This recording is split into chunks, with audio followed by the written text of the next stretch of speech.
Hello students, good evening to all of you. So here I am going to discuss one problem from NCERT 6.2 chapter 6 class 12th electromagnetic induction. So let's start with the question.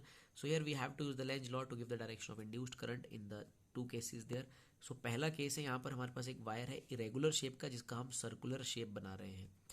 तो पहले case में students यहाँ पर जो field है that is basically यहाँ cross लगा है. It means that field is into the plane of paper.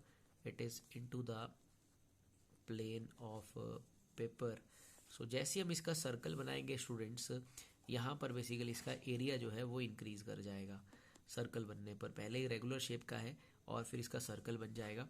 तो इट मीन्स दैट यहाँ पर जो फ्लक्स लिंक कर रहा है इसके साथ, लाइक फील्ड यहाँ पर into the plane of paper है, जो फ्लक्स इसके साथ लिंक करेगा वो इंक्रीज कर जाएगा.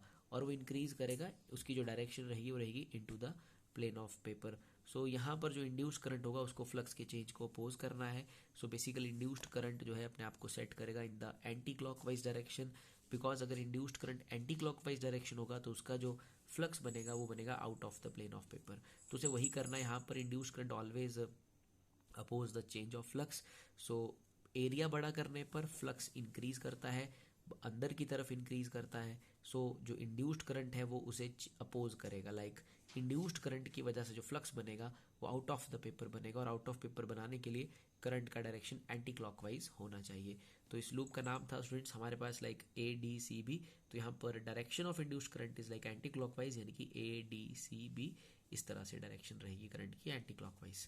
सो now let's come to the second part. Second part में देखिए यहाँ पर भी हमारे पास लाइक एक सर्कुलर लूप था जिसे हमने डिफॉर्म किया एक नैरो स्ट्रेट वायर में. नैरो स्ट्रेट वायर देखिए पहले क्या है यहाँ पर कि like this is a circle, और यहाँ पर जो इसके साथ जो फील्ड है, जो फ्लक्स एसोसिएटेड है, जो इसके साथ लिंक कर रहा है वो out of the plane of paper है, वो out of the plane of paper है. फिर आपने इस सर्कुलर लूप का जो है एक नैरो स्ट्रेट वायर बना दिया है स्टूडेंट्स.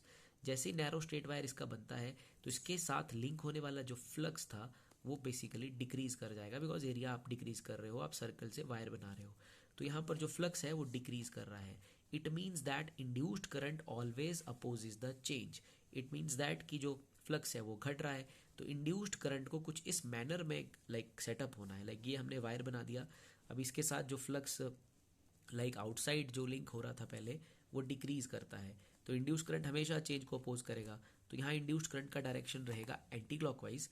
बिकॉज अगर यहाँ पर डायरेक्शन एंटी क्लॉकवाइज होगा तो इंड्यूस्ड करंट की वजह से भी फ्लक्स बनेगा बाहर की तरफ, तो वो फिर वो डिक्रीज नहीं हो पाएगा. मीन्स देखिए यहाँ पर आपने ध्यान रखना है कि जो फ्लक्स है वो डिक्रीज कर रहा है. सो ये मत समझिए कि फ्लक्स डिक्रीज कर रहा है तो इंड्यूस्ड करंट को उसे इंक्रीज लाइक उसको डिक्रीज करवाना है, उसको भी डिक्रीज करवाना है. Induced current always opposes the change.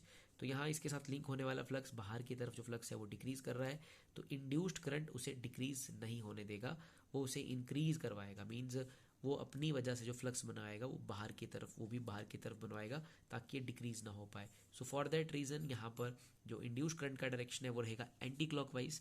यानी कि अगर मैं यहाँ लूप की बात करता हूँ सो डायरेक्शन रहेगा A dash, D dash, C dash and B dash, anticlockwise direction में. Thank you.